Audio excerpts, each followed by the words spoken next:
With a degree in medicine and canon law, Cardinal Julian Herranz of Spain began working for the Vatican in 1960 during the time of Pope John XXIII.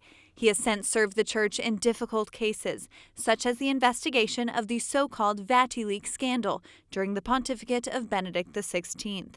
Now, at the age of 93, he has written a book that highlights the continuity of the last two papacies. There is an insinuation in the Church of a contrast between these great popes, which is absurd. Pope Benedict appears as the conservative, the man of the right. Pope Francis as the progressive, the left-wing man. It is a narrative that Cardinal Herranz blames on power groups outside the Church. How can the two gifts of these two men, whom God has chosen as part of the manifestation to the world of the richness of the gospel message, be opposed to each other? Faith and charity are not opposed to each other. Rather, they complete each other. One can adore God and at the same time love one's neighbor.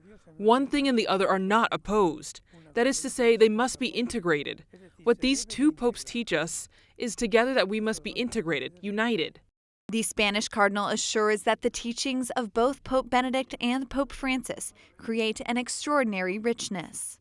One is the great father of the Church who moves Christians and the whole of humanity because he went to all the Areopagus of the world to seek, to try, to know and love Christ.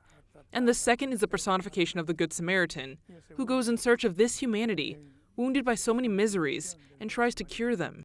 Cardinal Herranz also says that solely considering these popes in a political view has impacted the synod.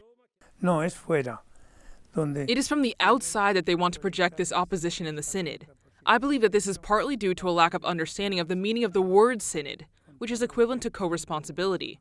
One of the fundamental teachings, I would say the most important, in Vatican II's conception of the Church as the people of God. Cardinal Herranz's book, Two Popes, has already been published in both Spanish and Italian.